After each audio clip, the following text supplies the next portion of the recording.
लेकिन मूल पीठ जो है वो 4 पीठ कहे गए हैं। उनमें प्रथम पीठ ये हो गया ज्वालामुखी, जिसको जालंधर पीठ कहा जाता है। अच्छा जी। 140 योजन का जो भाग है वो माता जी का है। उस राजमार्ग से होते हुए जहाँ जहाँ भी गए हैं जी। वहाँ सती के जो अंग हैं वो छिन्न भिन्न करके जहाँ जहाँ गिरे अच्छा। वहीं शक्तिपीठों की स्थापना हुई। अच्छा। पूर्व में जो मंदिर के भीतर में कुंड है, जी। सबसे बड़ा एक प्रकाश पुंज वहीं उत्पन्न हुआ। अच्छा। जब जिह्वा गिरी है तो वही एक पर्टिकुलर स्थान था जहाँ वो गिरी है, जिसकी वजह से वो कुंड बन गया है। जो जब कुंड के उसने बिल्कुल वो सामने। अर्पित किया तो माता जी ने स्वीकार नहीं किया। उसके दंभ और उसके अहंकार को चूर्ण करते हुए वो छत्र किसी भी धातु का नहीं रहा। अच्छा। अब ऐसी मान्यता है कि उसने सोने का चढ़ाया था, लेकिन अब किसी भी धातु का नहीं है। हालांकि उसमें कुछ पीस काट के ले गए हैं। मोहनदास जी की भगवती के प्रति इतनी गहन आस्था थी कि एक समय में वो यहाँ मंदिर आए। मैं उस समय आयु में करीब 12-14 वर्ष का रहा हूँ। हाँ जी। तो यहाँ आकर के उन्होंने अपनी जीभ काट के माता जी के यहाँ चढ़ा दी। अच्छा। ये मेरे समक्ष ये घटनाक्रम हुआ है। मैं अच्छा। उसका प्रत्यक्ष दृष्टा हूँ। कहाँ से थे वो? मोहनदास जी दिल्ली से थे और अच्छा। थे नहीं, वो आज भी हैं। अच्छा। आज भी हैं। मोहनदास जी आज जिस तरह से बोलते हैं, जिस तरह से भजन करते हैं, कीर्तन करते हैं, एक आदमी विश्वास नहीं कर सकता कि उस आदमी ने कभी जीभ काट के चढ़ा दी। No script, no chains, we let it go. Roll hit towers where the cool kids glow. Powered by Pondy Tourism. ना मूर्ति ना दीपक, फिर भी यहाँ माता के प्रति आस्था जिंदा है। भारत की धरती पर कुछ स्थान ऐसे होते हैं जहाँ आस्था सिर्फ देखी नहीं जाती बल्कि महसूस की जाती है। आज हम बात करने वाले हैं हिमाचल प्रदेश के कांगड़ा में स्थित मां ज्वाला जी के पवित्र धाम की, जहां जमीन से निकलती ज्वाला सदियों से बिना बुझे ही जल रही है। इस एपिसोड में हम मां ज्वाला जी के इतिहास, उनसे जुड़ी कथाएं और उनके अद्भुत रहस्यों के बारे में बात करेंगे और जानने की कोशिश करेंगे। नमस्कार दोस्तों, मैं रोहित भारद्वाज आपका स्वागत करता हूं रोहित टेल्स के एक खास एपिसोड में। आज हमारे साथ बातचीत करने के लिए हमारे पास है आचार्य जी। तो आइए आचार्य जी से बात करते हैं। नमस्कार आचार्य जी। नमस्कार जी, आपके सभी व्यूअर्स को मेरा नमस्कार। अब थोड़ा सा अपने बारे में हमारे व्यूअर्स को बताइए। मेरा नाम हिमांशु भूषण दत्त है। हम लोग सदियों से यहाँ माता जी की सेवा में हैं। शुक्ल यजुर्वेदीय ब्राह्मण हैं और शाकल द्वीप से हमारा पुनर्वास यहाँ हुआ था। अच्छा जी। तो माता जी की सेवा के लिए ही हम लोग बेसिकली जो हमारा उद्भव है वो कोणार्क करके उड़ीसा में जगह है। हाँ जी। उद्भव हम लोगों का वहाँ से है। अच्छा जी। और हमारे जो पूर्वज थे उस समय में के जो राजा लोग थे उनको वहीं से डिपोर्ट करके यहाँ पूजा माता जी की सेवा पूजा के लिए लाए थे। अच्छा जी। तब से अब तक हमारी जो पीढ़ियां हैं वो निरंतर माता जी की सेवा कर रही हैं, जो निर्बाध रूप से उसी प्रकार से चली आ रही हैं जैसे उस काल में चलती थी। अच्छा जी। तो आचार्य जी, अब हमारे दर्शकों को थोड़ा ज्वाला जी माता के बारे में बताइए कि ज्वाला जी माता की यहाँ पे उत्पत्ति कैसे हुई थी। जैसा कि पौराणिक कथाओं के अनुसार देवी सती का जन्म दक्ष प्रजापति के यहाँ हुआ, जो ब्रह्मा जी के पुत्र थे। हाँ जी। और ज्यों-ज्यों सती बड़ी होती चली गई, क्योंकि वो दक्ष को एक वरदान था कि सती स्वरूप में वो इनके यहाँ उत्पन्न होंगी। हाँ जी। और लोक कल्याण के लिए वो आगे क्या क्या लीलाएं करेंगी। तो जैसे जैसे सती बड़ी होती चली गई, उनका रुझान जो था वो धीरे धीरे महादेव की तरफ और उस साधना की तरफ वो प्रवृत्त होता चला गया। जी। और कालांतर में जब एक समय ऐसा आया कि सती के विवाह के लिए प्रजापति दक्ष ने जब प्रस्ताव रखा तो उनकी जानकारी में ये बात आई कि वो तो महादेव से प्रेम करती हैं और उन्हीं की अर्धांगिनी होना चाहती हैं। तो इस पर दक्ष प्रजापति की जो प्रतिक्रिया थी वो जैसे एक सामान्य पिता प्रतिक्रिया देते हैं, उन्होंने महादेव को काफी बुरा भला कहा कि वो औघड़ हैं, निर्वस्त्र रहते हैं, हाँ जी। शमशान में रहते हैं, धूल रमाए रहते हैं, असभ्य हैं, इत्यादि इत्यादि। लेकिन उनके असली स्वरूप और प्रेम को न तो वो माता जी को ही पहचान सके और ना महादेव को। तो अंततः सती का विवाह पिता की इच्छा के विरुद्ध महादेव से हो गया। और महादेव से विवाह हो जाने के उपरांत जब दक्ष प्रजापति के यहाँ एक भव्य यज्ञ का आयोजन किया गया, जिसमें ब्रह्मांड भर से जितने भी देवी देवता जो भी थे सबको आमंत्रित किया गया, लेकिन उसमें महादेव को निमंत्रण नहीं दिया गया। अच्छा जी। सभी देवताओं ने दक्ष प्रजापति से बार बार अनुग्रह किया कि आप महादेव जो हैं उनको एक बार निमंत्रण अवश्य दीजिए, क्योंकि वो आपके जमाता हैं, दामाद हैं और आप उनके ससुर हैं उस नाते से भी। और सभी यज्ञों में नारायण तो पूजनीय हैं ही, हाँ जी। लेकिन महादेव सर्वोपरि हैं, उनका जो यथा भाग है वो उनको मिलना चाहिए। अतः बिना उनके कोई भी यज्ञ जो है वो संपूर्ण नहीं है। तो दक्ष प्रजापति ने ब्रह्मा जी को आमंत्रित किया, विष्णु जी को किया, लेकिन महादेव को निमंत्रण नहीं दिया। इस पर सती, क्योंकि अपने पिता घर जाने के लिए इच्छुक थी, उनका महादेव से ऐसा आग्रह था कि मेरे पिताजी यज्ञ कर रहे हैं और मुझे उनके घर अवश्य जाना होगा। तो महादेव ने उनको मना किया, इनकार किया कि आप मत जाइए, क्योंकि बिना निमंत्रण के किसी के भी यहाँ जाना जो है वो अपमानजनक होता है। हाँ जी। तो जब तक आपको सादर आमंत्रित नहीं किया जाता है या कैलाश पर आमंत्रण नहीं आता है, अब तब तक प्रतीक्षा करें। सती ने महादेव की ये बात मानी नहीं और जिद करके हट करके वो कि मेरे पिताजी का घर है, मैं चली जाऊंगी तो मुझे कोई रोकेगा नहीं। हाँ जी। जब वो वहां पहुंची तो उस यज्ञ में दक्ष प्रजापति ने स्वयं अपनी पुत्री का घोर अपमान किया और महादेव को भी बहुत अनर्गल आलाप, जो भी शब्द उनके मुख में आए वो उन्होंने कहे। सती स्वयं के लिए तो सुन सकती थी, शायद महादेव के लिए वो कटु वचन सुन नहीं पाई। हाँ जी। और उसी से उन्होंने अपने यज्ञ में, प्रकाशित तो ये है कि यज्ञ में, लेकिन उन्होंने अपने जो योग है उसी से उन्होंने अपना प्राणदाह कर लिए। अच्छा जी। तो जब उन्होंने प्राणदाह किए और महादेव को ये सूचना मिली कि सती ने अपना देह जो है वो त्याग दिया है, तो महादेव काफी रुष्ट हुए और उन्होंने अपनी जटाओं से कुछ बाल निकाल करके नीचे फर्श पर मारे हैं। हाँ जी। वो कैलाश पर जैसे उन्होंने पटके हैं तो उससे महादेव के ही तुल्य बलशाली वीरवान एक वीरभद्र नामक जो उनके गण थे वो उत्पन्न हुए। हाँ जी। और उन्होंने वीरभद्र को उपदेश दिया कि आप जाइए और दक्ष प्रजापति के यज्ञ का विध्वंस कर दीजिए और उनका शीश जो है वो काट दीजिए। अच्छा। और उनकी आज्ञा का पालन करते हुए वीरभद्र ने बिल्कुल वैसा ही किया जैसा उनको महादेव से आदेश था। कोई सेना, कोई शस्त्र उनके आगे सब निरस्त हो गए। अंततः उस यज्ञ का विध्वंस हुआ और सती तो अपना देह त्याग ही चुकी थी। ऐसे समय में जब महादेव वहां पधारे हैं इस सब होने के बाद, तो उस प्रलयंकारी स्थिति को देखते हुए जब महादेव का रुदन हुआ तो दशों दिशाएं कांपने लग गई, उनमें कंपन होने लगे। अच्छा।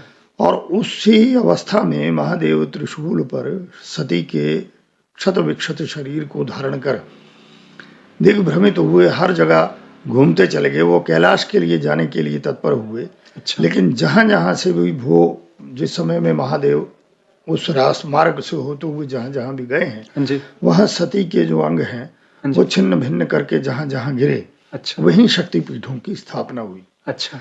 अब जिस समय महादेव की ये विकराल स्थिति बनी हुई थी, हाँ जी। हाँ जी। उस समय सभी देवताओं ने मंत्रणा की कि ऐसा क्या किया जाए कि महादेव को इस परिस्थिति से बाहर निकाला जाए। अच्छा जी। यदि इस स्थिति से नहीं निकालते हैं तो सृष्टि का संतुलन बिगड़ जाएगा। हाँ जी। जो पालन करता है वो रहेंगे, जो सृष्टि करता है वो रहेंगे, लेकिन यदि संहार करता नहीं है हाँ जी। तो सृष्टि असंतुलित हो जाएगी, विनाश होने के कगार पर आ जाएगा। इसलिए सभी देव देवताओं ने इकट्ठे होकर के ब्रह्मा जी के पास गए। ब्रह्मा जी ने उन्हें निराकार कर दिया कि मेरे पास इस प्रश्न का कोई उत्तर नहीं है, आप नारायण के पास जाइए। हाँ जी। नारायण उस समय में योग निद्रा में थे। सब लोग गए, नारायण भगवान से प्रार्थना की और भगवान नारायण से उन्होंने कहा कि प्रभु आप अपने श्री चक्र को आज्ञा दीजिए कि वो जाकर के सती के शरीर को छिन्न भिन्न करे, ताकि महादेव उस परिस्थिति से निकलकर बाहर आए और दोबारा से इस स्थिति का संचालन अपने हाथ में लें। हाँ जी। ये करने से जब वो श्री चक्र से सती के शरीर के अंग जो हैं छिन्न भिन्न हुए और जहां जहां उनके अंग गिरे हैं उन्हीं उन्हीं जगह शक्तिपीठों की स्थापना होती चली गई। और वहां भैरव स्वरूप में, किसी न किसी स्वरूप में महादेव स्वयं विराजमान है। अच्छा तो जैसे यहाँ शक्तिपीठ ज्वाला जी, यहाँ माता जी का जिह्वा स्थान है। अच्छा जी। जीभ यहाँ गिरने से यहाँ ज्वालामुख इनका जो हुआ, तभी नाम इनका ज्वाला जी पड़ा है। अच्छा जी। और यहाँ जो शिव हैं वो उन्मत्त भैरव के स्वरूप में यहाँ विराजमान है, जिन्हें हम अंबिकेश्वर के नाम से भी जानते हैं। अच्छा जी। तो ये तो हुई माता जी की उत्पत्ति की बात। हाँ जी। हाँ अब मैं आपको मूल पीठ बताना चाहूंगा हाँ जी। कि इसी से रिलेटेड ठीक है, कुछ ये भ्रांतियां हैं। कुछ लोग मानते हैं कि 51 शक्तिपीठ हैं और कुछ का मत है कि 108 हैं। 108 पीठ। हाँ जी। सभी ग्रंथों में एक जैसा वर्णन नहीं मिलता है, कहीं कहीं कुछ कुछ मतभेद हैं, हाँ जी। मिलता है। हाँ जी। लेकिन मूल पीठ जो है वो 4 पीठ कहे गए हैं। उनमें प्रथम पीठ ये हो गया ज्वालामुखी, जिसको जालंधर पीठ कहा जाता है। अच्छा जी। 140 योजन का जो भाग है वो माता जी का है अच्छा जी। और उन्हीं के नाम से प्रसिद्ध है। दूसरा पीठ हुआ पूर्णागिरी, जो नाभि स्थान है, जो टनकपुर से लगभग थोड़ी दूरी पर ही है, 21-22 किलोमीटर की दूरी पर है। अच्छा जी। वह माता जी की नाभि है। हाँ जी। और तीसरा स्थान हुआ उड्डीयान पीठ, अर्थात उड़ीसा में विमला देवी जी का, जहां माता जी का मणिबंध है, कमर हाँ का जी। हिस्सा हाँ है। जी। हाँ जी। और चौथा पीठ हुआ कामरूप पीठ कामाख्या, जहां माता जी का योनि स्थान है। हाँ जी। ये चारों ही मुख्य पीठ माने गए हैं। अच्छा बाकी जितने हैं वो सारे उपपीठ हैं, सेकेंडरी हैं। अच्छा जी। जैसे आप ये देखिए नैना देवी जी हैं, हाँ वहाँ जी। माता जी के नेत्र हैं। हाँ जी। और कई स्थल हैं, जैसे यहाँ चिंतपूर्णी जी हैं, चिंतपूर्णी जी। छिन्नमस्ता है, हाँ जी। हाँ जी। तो माता जी का मस्तक गिरा मानते हैं। वज्रेश्वरी देवी कांगड़ा जी हैं, वहाँ माता जी के स्तन मानते हैं। हाँ जी। इसी तरह से गया जी में पीठ है, तो गया जी में भी माता जी का स्तन एक जो है वो वहाँ गिरा है। अच्छा जी। तो इसी प्रकार से जहाँ जहाँ उनके जहाँ जहाँ जो जो अंग क्षत विक्षत होकर गिरे, वहीं वहीं वो तेजोमय होकर प्रकाशवान हुए और वहीं शक्ति स्थल बन गए। अच्छा जी। ठीक है। तो आचार्य जी, अब थोड़ा हमारे दर्शकों को मंदिर के अंदर जब हम जाते हैं तो वहाँ पे हम बहुत सारी जोत देखते हैं ना, वहाँ पे उनके बारे में थोड़ा डिटेल में बताइए। देखिए, पूर्व में जो मंदिर के भीतर में कुंड है, हाँ जी। सबसे बड़ा एक प्रकाश पुंज वहीं उत्पन्न हुआ। अच्छा। जब जिह्वा गिरी है तो वही एक पर्टिकुलर स्थान था जहां वो गिरी है, जिसकी वजह से वो कुंड बन गया है। जो कुंड के बिल्कुल सामने है। जो कुंड बन गया, अच्छा अच्छा, कुंड बन गया। जो कुंड बन गया, तो वहां बहुत बड़ा एक प्रकाश पुंज था। हाँ जी। बाद में कालांतर में हमारे पूर्वजों को कहीं कहीं कुछ स्वप्न हुए हैं। अच्छा जी। तो जैसे जैसे उनको स्वप्न में निर्देश हुआ, हाँ जी। उस जगह उन्होंने माता जी के जो बाकी ज्योतियां निकली हैं, हाँ जी। तब उन ज्योतियों का प्रादुर्भाव हुआ कि यहाँ मैं इस नाम से जानी जाऊंगी, अच्छा जी। वहां उस नाम से जानी जाऊंगी। अच्छा जी। मूल जो कुंड है उसमें महालक्ष्मी और महासरस्वती जी का स्थान है। अच्छा जी। और जो स्वर्णकाय का आला है, हाँ जी। तो उस आले में जो ज्योति है हाँ जी। वो काली का स्वरूप है। अच्छा। तो मूल स्थान माता जी का सारे मूल ही स्थान है, हाँ जी। लेकिन उन्हीं के जब अंग भंग हुए हैं। हाँ जी। प्रथम जो है वो मतलब चंडिका है, उसके बाद हिंगलाज है, फिर विंध्यवासिनी है, हाँ जी। और नीचे में एक अन्नपूर्णा है, और कुंड में महालक्ष्मी और महासरस्वती। हाँ जी। कुंड वो स्थान है जहां किसी समय में मुगल बादशाह अकबर ने हाँ जी। अपने दंभ में आकर के उसको ढकने या समाप्त करने का प्रयास किया। अच्छा जी। तो जब दंभ में उसने ये प्रयास किया तो उसने वहां जल डलवा दिया। हाँ जी। पहले उसने लोहे के बड़े बड़े जो प्लेट हैं, बड़ी चदरें हैं, वो उनसे उनको ढक दिया, हाँ जी। लेकिन उसके बाद भी वो जलती रही। अच्छा। जब वो चदरें फट गई हाँ जी। तब भी उसको विश्वास नहीं हुआ कि ठीक है, अग्नि है, ऐसा संभव है। उसके बाद में उसने जल डलवा दिया। अच्छा जी। जब उसने जल की धार वो ऊपर से नहर लेके आया और वो गिरवाई है, हाँ जी। जब जल के ऊपर माता जी आ गई हैं, तब उसने माता जी के अस्तित्व को माना है। फिर स्वयं तो नहीं आया क्योंकि वो मुगल था। हाँ जी। माता जी के प्रति उनकी आस्था न कभी थी, न है, न रही। हाँ जी। तब उन्होंने अपने जो संयोजक थे या उनके जो भी रहे होंगे, हाँ जी। उनके हाथ में एक छत्र भेजा, अच्छा। जो सोने का, के कोई ऐसा मुगल बादशाह नहीं जो सोने का इतना बड़ा छत्र जो है माता जी को अर्पित कर सके। हाँ जी। तो जब उसने वो अर्पित किया तो माता जी ने स्वीकार नहीं किया। उसके दंभ और उसके अहंकार को चूर्ण करते हुए वो छत्र किसी भी धातु का नहीं रहा। अच्छा। अब ऐसी मान्यता है कि उसने सोने का चढ़ाया था, लेकिन अब किसी भी धातु का नहीं है। हालांकि उसमें कुछ पीस काट के ले गए हैं हाँ जी। टेस्ट के लिए, तो वो आइडेंटिफाई नहीं हो पाया कि ये मेटल है क्या, सोना तो नहीं है। हाँ जी। हाँ जी। बाकी जो भी रहा होगा। हाँ जी।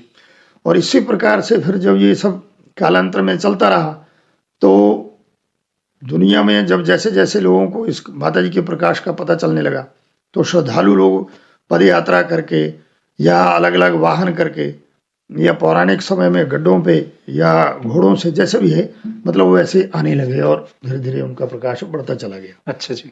नहीं आचार्य जी, मैंने ना एक कहानी अकबर से रिलेटेड और सुनी थी कि एक ध्यानु भगत हुए थे यहाँ पे। वो दिल्ली से यहाँ पे लोगों के साथ आते थे माता की जयकार करते हुए ना।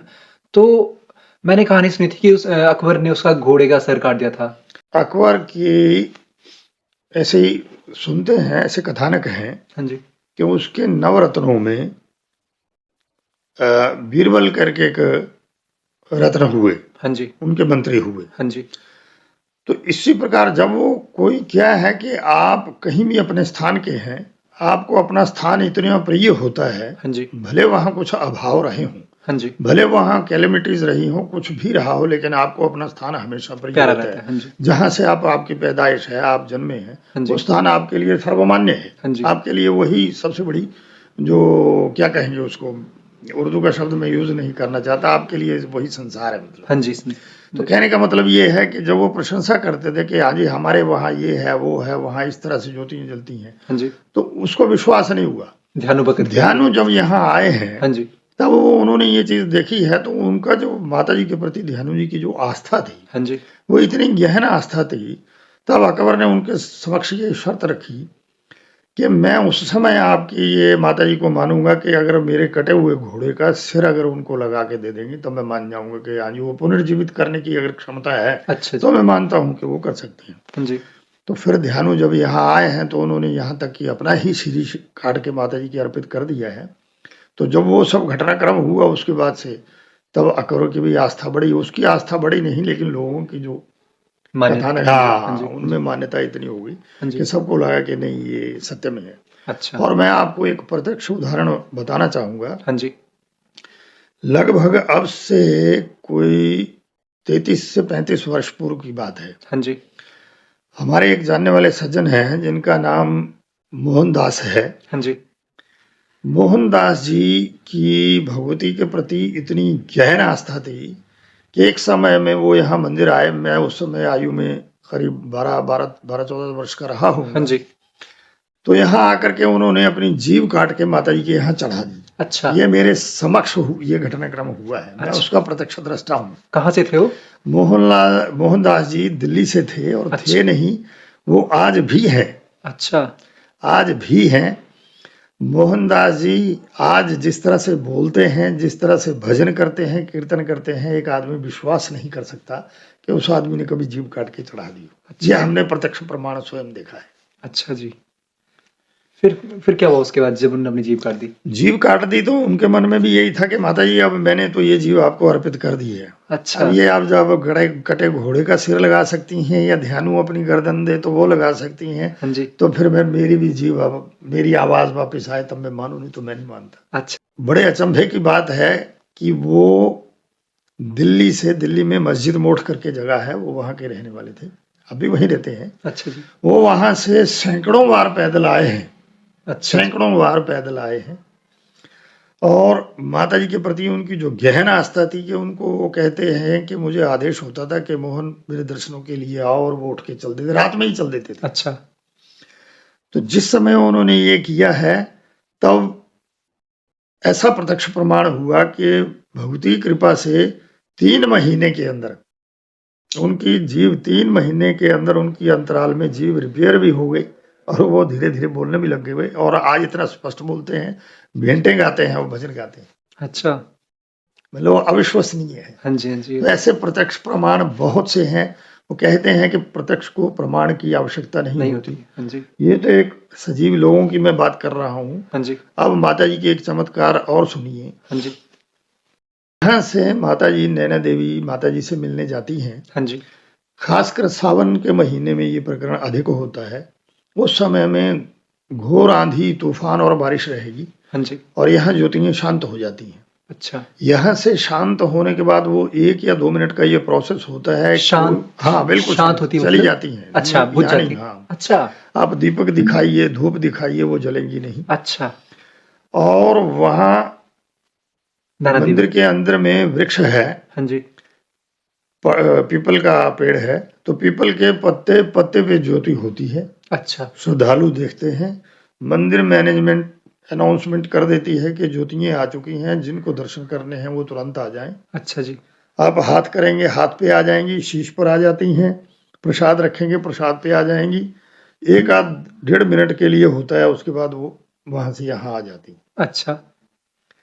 तो ये, अब यहाँ आप कुछ भी कह सकते हैं, हाँ जी। लेकिन जो प्रत्यक्ष दृष्टा वहां देख रहा है वो निरुत्तर हो जाता है।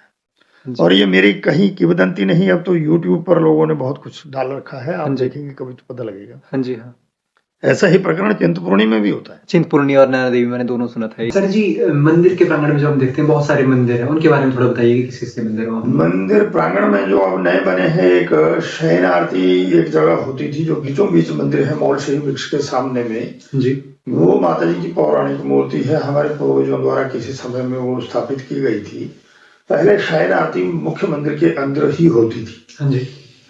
फिर कालांतर में ऐसा हुआ कि जैसे जैसे भीड़ बढ़ने लगी तो अंदर शयन आरती कर पाना संभव नहीं था, क्योंकि श्रद्धालुओं की संख्या इतनी बढ़ गई कि जो देखने के इच्छुक होते थे हाँ जी। वो दर्शन नहीं कर पाते थे। हाँ जी। इसलिए ऐसा प्रावधान बनाया कि वो उनको माता जी को मूर्ति रूप में बाहर स्थापित करके हाँ जी। और बड़ा हॉल बना करके वहां उनको शयन कक्ष में सुलाया जाए, अच्छा। ताकि सारे श्रद्धालु उनका दर्शन मात्र कर सके। हाँ जी। और उनको उसी प्रकार से सुबह जैसे सुलाते हैं, सुबह उसी प्रकार से उनको माता जी को जगाया जाता है। अच्छा जी। ये प्रकरण चला। तो एक तो मूल मंदिर वो है जहाँ माता जी की मूर्ति है। जी। अगल बगल एक गणेश जी की और लक्ष्मी जी की मूर्ति है, वो बाद में स्थापित हुई। अच्छा जी। और उसके पीछे में बड़ा शैया भवन बना हुआ है, वो सब देख रहे हैं। हाँ जी। जैसे ही मंदिर में घुसते हैं, आपके लेफ्ट साइड में हवन कुंड है। हाँ जी। यहाँ क्योंकि माता जी की जिह्वा गिरी है, तो जिह्वा गिरने से यहाँ आहूत देने का, यानी मुख में केवल आहूत करने का, भक्ष भोज्य पदार्थ देने का ही महत्व अधिक है। और भक्ष भोज्य पदार्थ में माता जी को प्रसाद स्वरूप में तो जो दिया जाता है वो एक अलग चीज है। हाँ जी। लेकिन मुख्यतः हवन के स्वरूप में ही उनको जो भेंट देना है वही दिया जाता है। अच्छा। तो यहाँ एक आहुति जो है वो 10,000 के बराबर है। अच्छा। यहाँ अन्य ग्रहों का स्थापन या अग्निवास ये सब देखने की आवश्यकता नहीं है। कोई दिन वार तिथि नक्षत्र कर्ण योग देखने की आवश्यकता नहीं है। नित्य ही अष्टमी है, नित्य ही पूर्णिमा है, नित्य ही अमावस्या है। जब जो जैसे चाहे उसके अनुकूल यहाँ कार्य कर सकते हैं। परिक्रमा में आप चले जाएंगे तो वहाँ गोरख डिब्बी है। हाँ जी। गोरख डिब्बी वो स्थान है कि गोरखनाथ जी जो है वो माता जी के शिष्य हुए, भक्त हुए, अनन्य भक्त हुए जी।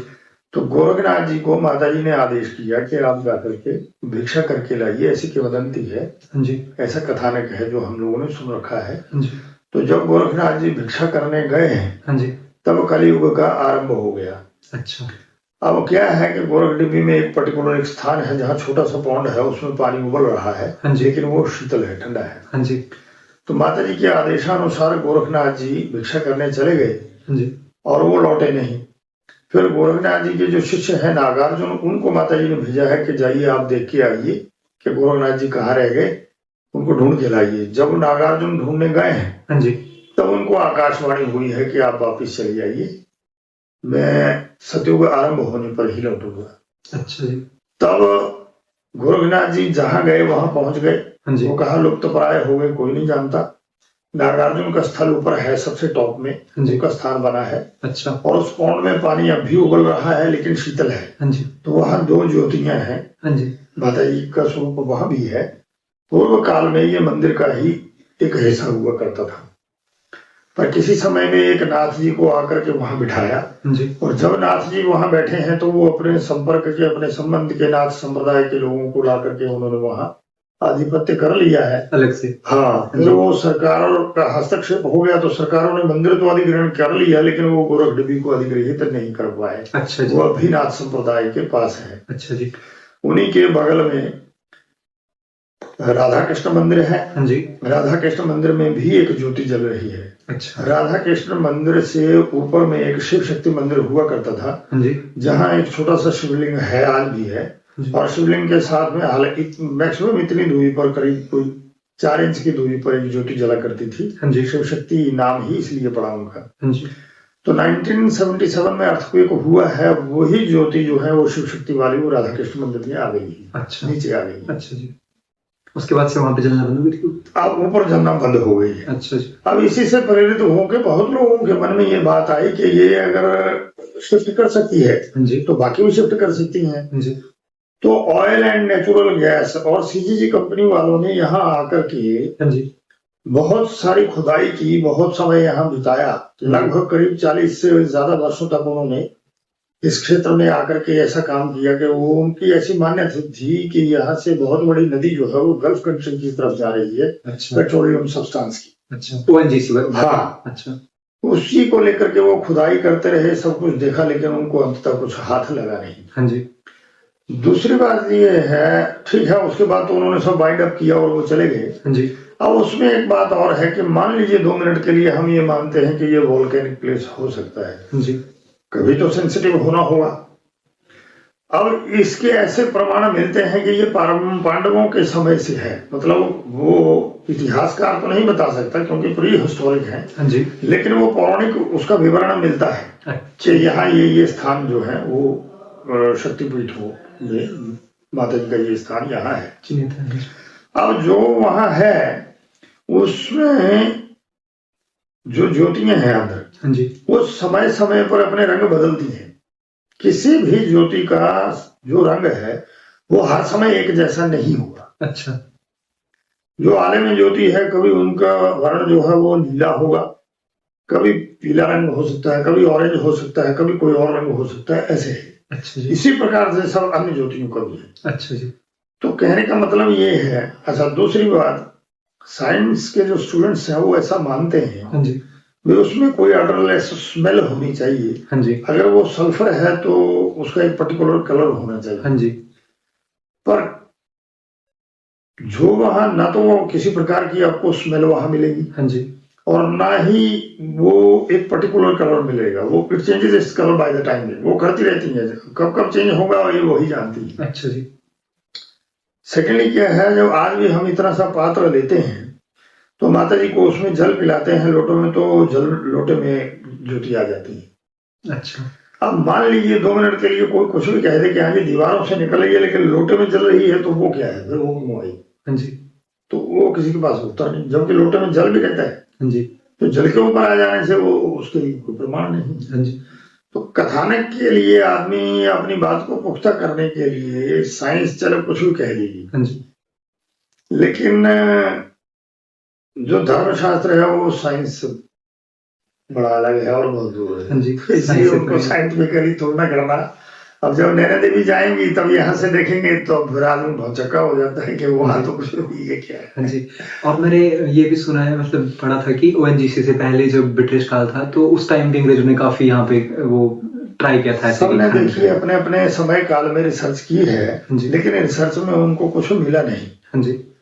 उन्होंने समझा है कि ये एक पर्टिकुलर पहाड़ है तो यहाँ से ऐसा कुछ होगा, वॉल्केनिक प्लेस है। अगर है तो एक जगह होने की बजाय वो किसी अन्य जगह भी हो सकती थी। हाँ जी। हाँ जी। अगर यहाँ है तो कहीं और भी जलनी चाहिए। हाँ जी। तो जहां जहां उन लोगों ने प्रयास किया, वहां जहां जहां उनको लगता था, क्योंकि देखिए वो साइंटिफिकली इक्विप्ड थे, उनके पास हर सामान था। हाँ जी।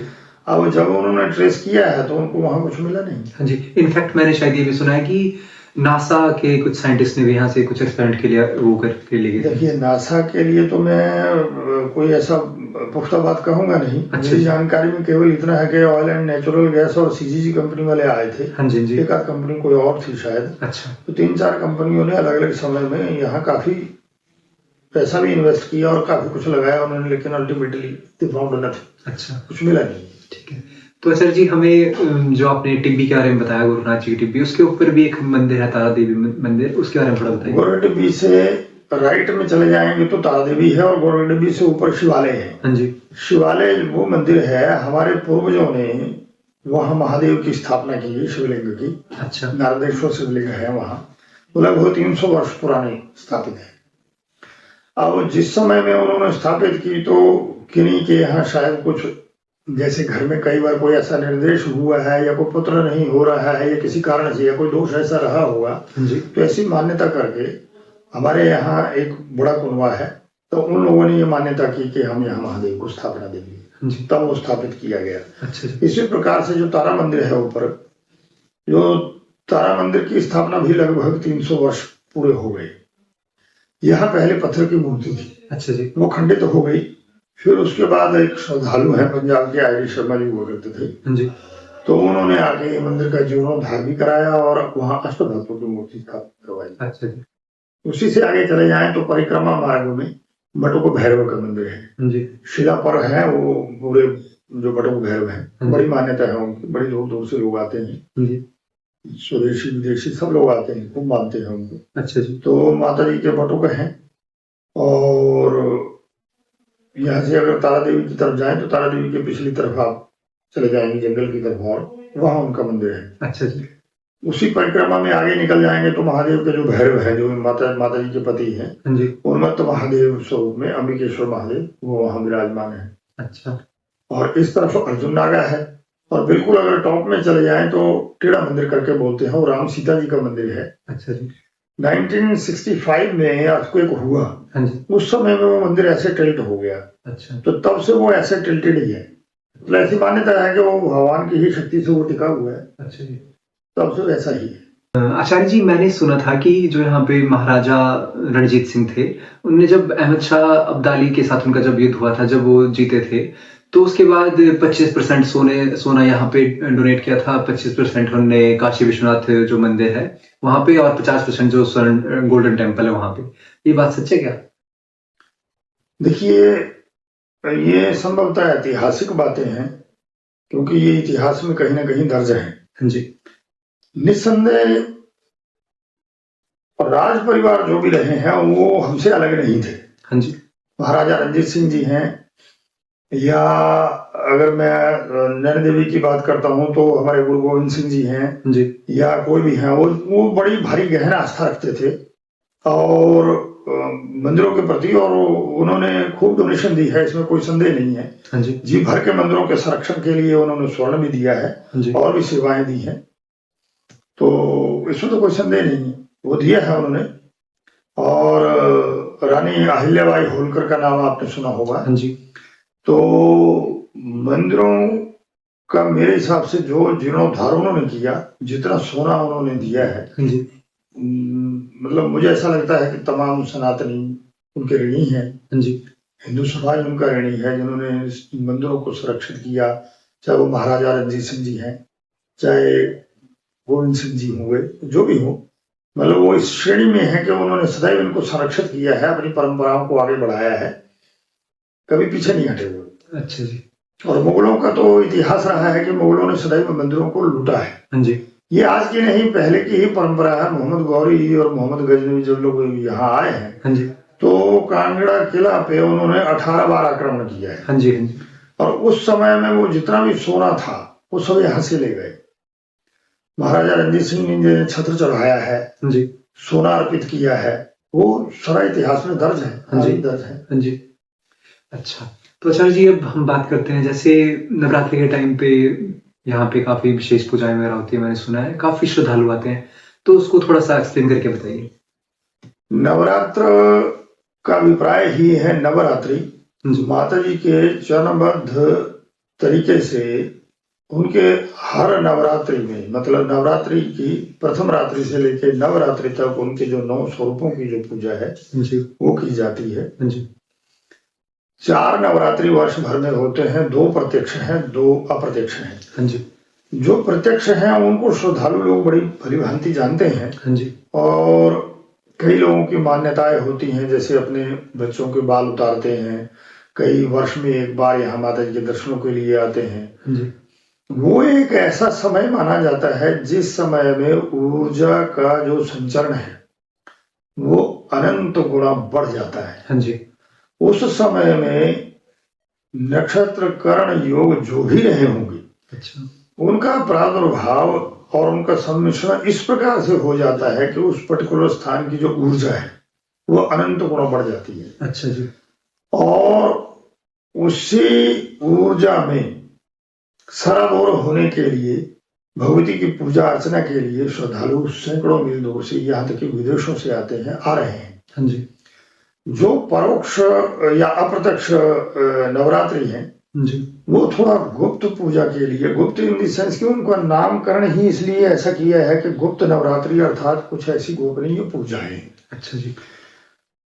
क्योंकि ये शक्तिपीठ है तो यहाँ शक्ति साधना से संबंधित ही पूजाओं की प्राथमिकता है। अच्छा जी। ये नहीं है कि दूसरा नहीं कर सकते, कर सकते हैं, लेकिन शक्ति की उपासना आगम और अनिगम दोनों ही प्रकार से, दोनों ही आयाम से की जाती है। अच्छा जी। अब आगम और निगम यदि कोई विद्वान, मैं किसी भी विद्वान अथवा किसी संत या किसी भी बुद्धिजीवी की बात का खंडन नहीं करना चाहूंगा, हर एक का अपना मत होता है, हो सकता है। जी। निगम प्राथमिक मानते हैं, होता होगा, मैं उसमें कटाक्ष नहीं करूंगा, जी। लेकिन ये बात बिल्कुल सत्य है कि यदि निगम है तो आगम भी है। यदि आगमोक्त पूजा पद्धति नहीं हुई तो हमारे तंत्रों का संचरण या तंत्रों का विस्तार कैसे होता? जी। तो स्वाभाविक है, यदि हम कोई ऐसी पूजा दे रहे हैं, जी। मैं उसके ज्यादा विश्लेषण में नहीं जाना चाहूंगा, जी। इतना अवश्य कहूंगा कि कई ऐसे लोग यहाँ आते हैं जो ऐसे समय में आकर के अपनी गुप्त साधनाएं करते हैं। अच्छा जी। जो प्रत्यक्ष नहीं की जा सकती या किसी दूसरे पर उसको हम उजागर नहीं कर सकते, नहीं करनी चाहिए। अच्छा जी। क्योंकि उसका प्रतिफल तभी मिलता है जब वो गोपनीयता में रहेगी। अच्छा। अब जैसे हम सामान्य तौर पर ये कहते हैं कि भजन जो है वो पर्दे का अधिकारी है, भजन पर्दे में ही होना चाहिए। जी। तो ये बात सत्य है, क्योंकि आप जितना उसको पर्दे में इन द सेंस की जितना आप उसको गोपनीयता से करेंगे उतना ही उसका फलित अच्छा आएगा। अच्छा। जितना आप उसको प्रत्यक्ष में करेंगे, आडंबर बना देंगे, तो फिर वो तो आडंबर ही हुआ, वो फिर सेवा साधना नहीं। अच्छा, जैसे आजकल हम देखते हैं कि काफी ऐसे लोग लाइव चले होते हैं, अगर आरती कर रहे हैं, पूजा कर रहे हैं, भजन कर रहे हैं। देखिए वो मेरी मूर्खता है, क्या है, मैंने पहले भी एक बात कही कि सोचने देखने का ढंग अपना अपना हो सकता है। बाबा केदारनाथ जी हैं, हाँ जी, महाकाल जी हैं, और जो भी ये स्थान है, ये अगर इनकी गोपनीयता, इनकी सैंक्टिटी बनी रहे, वही ज्यादा उचित। अच्छा। सॉरी, हम उनके या अपने अधिकार क्षेत्र से बाहर निकल के उनके ऊपर कोई ऐसा अनर्गल टिप्पणी करें या अनर्गल व्यवहार करें जी, वो सराहनीय नहीं है, वो उनको भी अपेक्षित नहीं है। जी, हम ईश्वर के सम्मुख जा रहे हैं कुछ याचना करने के लिए, जी, न कि उनको अपना वैभव दिखाने के लिए, अपना बल दिखाने के लिए, जी, ऐसा नहीं। जी, हम कुछ भी हो सकते हैं, धनाढ्य हो सकते हैं, मंत्री संतरी हो सकते हैं, कुछ और भी हो सकते हैं, जी, लेकिन उनके आगे तो याचक हैं। हाँ जी, तो जितना सरलतम होकर के उनके समक्ष जाया जाए उतना ही अधिक हम पा सकते हैं। यदि हम उनके सम्मुख भी ये सोच के जा रहे हैं कि मैं तो इतना धनाढ्य हूँ, जी, मेरा इतना बल है, मेरे पीछे इतनी गाड़ी है, जी, तो उससे क्या होगा? जी, ये उन्हीं का दिया है, वो जब चाहे एक झटका भी नहीं लगेगा, कब ले जाएंगे। जी, इसलिए वहां विनम्रता, सौहार्द और जिसको मैं क्या कहूँ, सौम्यता, उस सौम्यता से और उस स्थान की पवित्रता को देखते हो, उस स्थान की पवित्रता में ही आपका कल्याण है। जी, तभी आप कुछ प्राप्त कर सकते हैं। यदि मैं वहां बड़े चमक धमक उससे, तो मुझे लगता नहीं कि, मेरी ऐसी मान्यता है, बाकी कोई क्या मानता है वो जाने। हाँ जी। हम नवरात्रि के बारे में बात कर रहे थे ना। नवरात्र में 9 दिन पूजा चलती है। हाँ जी, यहाँ का मैं जैसे मैंने आपको कहा कि हवन जो है अति विशिष्ट है। हाँ जी, एक आहुति 10,000 के बराबर है, इसलिए तरह तरह के यज्ञ अनुष्ठान यहाँ समय समय पर होते रहते हैं। अच्छा जी, जितना हमारा समाज है वो सम्मिलित होकर के उनका आयोजन करता है, हाँ जी, और सरकार भी उनमें योगदान करती है। अच्छा जी, जैसे उनका सहयोग हमें चाहिए होगा मिलता है। अच्छा जी, और कई पूजाएं हैं, जैसे यहाँ चतुष्षष्ठी योगिनी पूजन है, जिसको खपर पूजन बोलते हैं। हाँ जी, तो जो काली जी के हाथ में खपर रहता है, बेसिकली वो वही है। अच्छा, उनकी एक अलग से पूजा है, क्योंकि योगिनियां हैं तो वो काली जी की ही सहचरी देवियां हैं, ऐसी मान्यता है। और ये प्रगाढ़ विश्वास है, और ये सत्य भी है कि किसी भी प्रकार का दुसाध्य रोग हो जी या कोई ऐसा संकल्प हो जो असाध्य हो, न हो पा रहा हो, उसी समय में हम उस चीज का अनुसंधान करते हैं। अच्छा तो यदि आपके मन में कोई संकल्प है और पूर्ण नहीं हो पा रहा है तो आप एक बार प्रार्थना करके जाइए, भगवती कृपा से पूर्ण होगा, आकर के आप अपनी पूजा दीजिए। इसी प्रकार से भिन्न भिन्न पूजाएं यहाँ और भी होती हैं। अच्छा जी जैसे कोई लोग विवाह के लिए अपनी पूजाएं देते हैं, जी। जन्म दिवस के लिए पूजा देते हैं।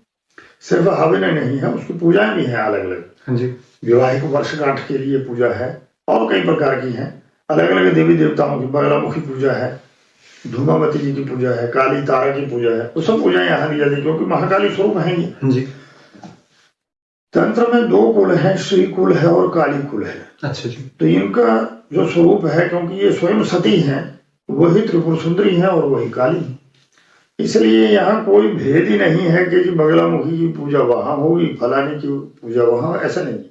यहाँ हर प्रकार की पूजा दी जा सकती है अच्छा क्योंकि मूल पीठ जो है वो यही है। हाँ जी हाँ जी बगलामुखी देवता भी एक स्वतंत्र है, वो 10 महाविद्याओं में स्वतंत्र देवता है। हाँ जी पर जहाँ सती का अंग गिरा है वो तो स्वयं सती ही वहां बैठी हुई है। हाँ जी हाँ जी तो जब सती स्वयं बैठी हुई है तो वही काली है और वही तारा है, वही शिव विद्या है। हाँ जी तो वहाँ यहाँ हर प्रकार की पूजा जो है होती है और जो चाहे जैसे चाहे वैसे वो दक्षिण मार्ग से भी कर सकता है, वाम मार्ग से भी कर सकता है। अच्छा जी उसमें कोई ये नहीं, कोई भेद नहीं।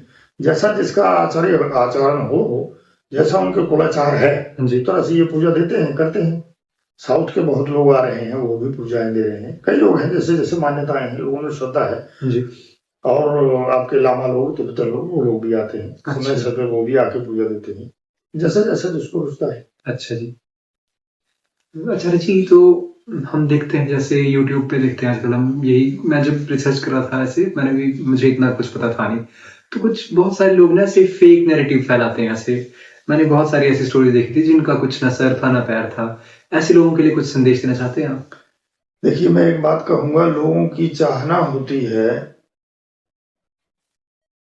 धर्म या धर्म। जी हम दोनों में से किसी एक को चयन करना होता है, या धन या धर्म। कुछ धन का चयन करते हैं तो वो उसी तरफ दौड़े हुए हैं। वो नैरेटिव इसलिए सेट करते हैं कि ये ट्रेंड बन गया है कि सनातन का अपमान करो और आप स्टार बन जाओ। हाँ जी और अगर मान लीजिए वो यूट्यूबर है तो उनको व्यूअर्स अच्छे मिल जाएंगे हाँ जी और इसी प्रकार से उनकी मार्केटिंग अच्छी हो जाएगी, ये उनका लक्ष्य है। पर वो सत्य से बहुत परे है। मुझे लगता नहीं कि उसका कोई वैधानिक मूल्य होगा, है नहीं उसका। और वो ज्यादा देर तक सस्टेन कर पाएंगे, ऐसा भी नहीं होता, हाँ जी नहीं होगा। क्योंकि सच अंततः रिवील होता है, सत्य एक दिन सामने आता ही है। हाँ जी हमारी जड़ें सनातन संस्कृति से जुड़ी हुई हैं। हमें जितना भी इसको झुठला दें, हाँ जी संभव नहीं है। आप, मैं, कोई भी, हमारे दर्शक भी हैं, यदि किसी मंदिर के सामने से निकलेंगे तो एक बार झुक के प्रणाम जरूर करेंगे, भले हम गाड़ी से उतरे ना उतरे, हाँ जी लेकिन उस पर्टिकुलर देवता को हमारा प्रणाम कहीं से भी होगा। ये हमारी सनातन संस्कृति है। हाँ जी तो इसको नहीं भूलना चाहिए। जो नैरेटिव सेट करते हैं वो एक लेफ्टिस्ट का या किसी पर्टिकुलर ध्येय को लेकर के चले हैं। मुझे लगता नहीं कि उनके नैरेटिव से कुछ उनको हासिल होने वाला है। हाँ जी मैं आपको एक इंसिडेंट सुनाना जरूर चाहूंगा। हाँ जी मेरे पास जर्मनी की एक लेडी आई और वो लेडी शी वाज पोजेस्ड। अच्छा वो नेपाल गई, हाँ जी पशुपति महादेव के दर्शन किए और पशुपति नाथ जी के मंदिर में ही परिक्रमा करते हुए उसको, हमारे यहाँ खेल बोलते हैं, हाँ जी हाँ जी उनको खेल आ गई। और जब वो पोजीशन उनको आ गया तो वो she was out of control. उसको पता ही नहीं लगा कि हो क्या रहा मेरे साथ। शी वाज जंपिंग, लिटरली वो ऐसे जंप मारे जाए और वो हिल गई। सरप्राइज। हाँ जी अब उसको, वो कुछ समय बाद उससे निकल आई, हाँ जी लेकिन उसको वो टेस्ट ऐसा लगा कि मैं दोबारा वो चीज चाहती हूँ कि मेरे साथ हो। यहाँ आई तो मेरी छोटी सिस्टर हैं, वो उनको लेके आई, जी उनके संपर्क में थी, तो उन्होंने बातचीत की। बोले भाई साहब ऐसे ऐसे करके ये आई हैं, तो देखिए ऐसा चाह रही हैं, क्या बात है? उन्होंने पूछा, मैंने कहा क्या है? तो शी सेड कि मतलब आई वाज पोसेस्ड। जी और मेरे को जितना आनंद हुआ मैं समझ नहीं पा रही हूँ, तो मैं चीज वो दोबारा चाह रहा हूँ। मैंने कहा वो मैं भी नहीं कर सकता। वो मेरे बस का नहीं है। जी कारण क्या है? पोजेशन देवता की मर्जी है। जी वो आप जिस स्थान पर हैं, जब तक वो नहीं चाहेंगे, हम आप एक तिल हिल नहीं सकते, हिला नहीं सकते। बिल्कुल तो पोजीशन होना तो बड़ी दूर की बात है। हाँ जी अब हमारे यहाँ ओल्ड हिमाचल में ही है कि वो रथ यात्रा चलती है और जो गुर है वो खेलते हैं, हाँ जी रथ अपने आप झूलने लग जाते हैं। कई लोगों के लिए वो एक जस्ट तमाशा होता है कि हाँ जी ये, पर हकीकत उस दिन पता लगती है जिस दिन वो रथ का कोई आदमी डोला पकड़ लेगा ना, वो उसको कंधे पर रखेगा, हाँ जी फिर ऑटो दिखाने आ जाती, पता लगता है कि वो सच के है। हाँ जी तो इनका अस्तित्व तो है, कल भी था, आज है, वो सदैव से थे, हैं और रहेंगे। हाँ जी पर कहते हैं कि जिन खोजा तिन पाया, जिन्होंने खोजा नहीं उनको ज्ञान नहीं है, वो तार्किकता में ही सारी जिंदगी भर रहेंगे। हाँ जी हम सनातन संस्कृति को जो ट्रांसफर करते हैं, अपने बच्चों को देते हैं, हमारे बच्चे वो देखते हैं, वो सीखते हैं जो हम करते हैं। हाँ जी जब वो उस चीज को देखते हैं तो धीरे धीरे उसकी गहराई में जाने का प्रयास करते हैं कि हमारे माता पिता जी ने ये बात कही थी तो क्यों कही थी। हाँ जी आज के बच्चे प्रश्न करते हैं, प्रश्न करते हैं क्योंकि वो लॉजिक ढूंढते हैं हर बात में, हाँ जी लेकिन आपको भी तो लॉजिकली समझाना होगा। हमारे पूर्वज बोलते थे बेटा सायकाल के समय में बाल नहीं बनाने हैं, हाँ जी बिस्तर में बैठ के नाखून नहीं काट रहे हैं। हाँ जी इट हैड सम रीजंस, उनके पीछे कोई तात्पर्य थे, कोई कारण थे। अब उन कारणों को आज की जनरेशन अगर खोजने जा रही है तो गलत नहीं है। हाँ जी तो वी मस्ट से कि दे मस्ट बी सेटिस्फाइड। उनको इस आचरण के बारे में हमें पढ़ाना होगा, सिखाना होगा बिल्कुल कि सत्य क्या है। जब तक हम अपने सनातन से उनको परिचित नहीं कराएंगे, हाँ जी चाहे वो हमारे बेटे हैं या हमारी बेटियां हैं, हाँ जी यदि बेटे हैं तो वो इस पद्धति को, न सिर्फ वो, बेटियों का भी दायित्व उतना ही है जितना बेटों का है। बेटी का दायित्व तो उससे भी ज्यादा बढ़ जाता है। आज मेरी बेटी इस घर की है, कल को वो किसी अन्य घर जाएगी, उस घर में बहू भी होगी, बहन भी होगी, माँ भी होगी, सारे उसको रोल एक्ट करने हैं ना हाँ वहां। जी हाँ जी तो अगर वो चहुमुखी तभी बन पाएगी अगर वो स्वयं सुशिक्षित होगी और सनातन धर्म से सज्जित होगी, सुसज्जित होगी। नहीं जानती होगी तो क्या बताएगी, बच्चों को क्या पढ़ाएगी, वो संस्कार दे नहीं पाएगी। हाँ जी कहने का तात्पर्य क्या है, फेक नैरेटिव सेट करना ये कुछ वर्षों से चला आ रहा है, हाँ जी और इसके पीछे बहुत बड़ा रीजन पॉलिटिकल रीजन है।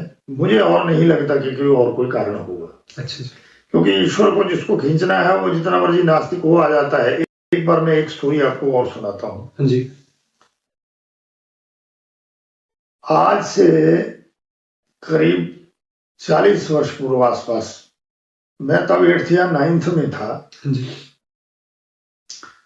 तो एक बाबा जी यहाँ हमारे घर के बाहर ऊपर एक चाय की दुकान हुआ करती थी, हाँ जी और एक बाबा जी आए और उन्होंने एक ही कंबल, आधा आगे आधा पीछे, और यहाँ रस्सी बांधी हुई और यहाँ उन्होंने वो छोटा सा एक थैला सा वो लटकाया हुआ। उनके साथ एक शिष्य था। तो बाबा जी आए, बैठे वहाँ, जो चाय बनाते थे यहाँ, वो बड़े सज्जन आदमी थे हाँ जी और भले समय की बात है, तो उन्होंने आमंत्रित किया कि महाराज आओ आओ बैठो, आप मेरे पास चाय पी। बाबा जी चाय पीने लग गए। हाँ जी इतने में हमारे बगल से एक अखबार वाला हॉकर जो है वो निकला। हाँ जी तो बाबा जी ने उसको बोला, बोले बेटा अखबार देना। उसने हिंदी की अखबार निकाली, बोले नहीं मेरे को इंग्लिश की ट्रिब्यून देना। अच्छा अब उन्होंने इंग्लिश की ट्रिब्यून मांगी तो मैं चकरा गया। मैंने कहा बाबा जी और इंग्लिश, हाँ जी हमारी इंग्लिश वैसे बस की नहीं है, ये बाबा जी इंग्लिश पढ़ रहे हैं, तो ये तो चमत्कार हो गए। मेरे लिए बड़ी बात थी। हाँ जी मेरा बालक मन वो बड़ा भारी विचलित हो गया, ये देखिए कि बाबा जी अंग्रेजी की अखबार पढ़ रहे हैं तो बाबा जी क्यों है। खैर उन्होंने वो ट्रिब्यून पढ़ते रहे। मैं जैसे वो पढ़ के उन्होंने पन्ना पलटा और मेरे से रहा नहीं गया। मैंने कहा महाराज आप अंग्रेजी की अखबार पढ़ रहे हैं। तो पहले तो चुप रहे, फिर बाद में 2-3 लोग और आसपास होकर बैठ गए। बाबा जी क्या बोलने लगे हैं, तो उन्होंने बताया, बोला ऐसे करके मैं पायलट था। अच्छा मैं पायलट था और मैं प्लेन उड़ा रहा था, तो प्लेन उड़ाते हुए मेरे साथ ये घटनाक्रम हुआ है कि प्लेन जो है वो बादलों में आ गया जी। और रडार बंद हो गए, कुछ दिखाई ना दे। तो 100 कुछ जाने या 200 के आसपास सवारियां उसमें प्लेन में थी। जी। तो बोला भाई बादलों में मेरे को कुछ दिखाई ना दे, और अचानक, मैं नास्तिक था, मैं तो मानता ही नहीं भगवान को, और अचानक मेरे दिमाग में एक बात आई। मैंने कहा हे ईश्वर, अगर वाकई आप कहीं हैं जी। तो मेरा तो पता नहीं, लेकिन ये सवारियां ये मर जाएंगे ये लोग, और इनको बचाओ, और अन्यथा ये तो मेरे पे हत्या लग जाएगी और बड़ा अनर्थ हो जाएगा। जी। और उसी समय बादलों से मैंने देखा कि एक बड़े से दाढ़े वाला बाबा जैसा, अच्छा। उसने ऐसे करके हाथ किया, और उसका हाथ इतना लंबा हो गया कि उसने एरोप्लेन को पकड़ा और यूं करके साइड में बाहर निकाला, अच्छा। और वो दिशा मिल गई। और मैं देख रहा हूं तो वो हाथ भी गायब और बाबा जी भी गायब, और पता नहीं। जी। उसी समय मैं जहां भी प्लेन मैंने वो लैंड कराना था कराया, जी। मैं उतरा और आकर के मैंने सारे कपड़े अपने वहीं उतार दिए, जी। और एक जस्ट ड्राइवर में यहीं से मैंने हाथ जोड़ के अब मैं उस सत्य की खोज करूंगा कि वो बाबा था। सब माया है। बोले तब से मैं निकल के आ गया।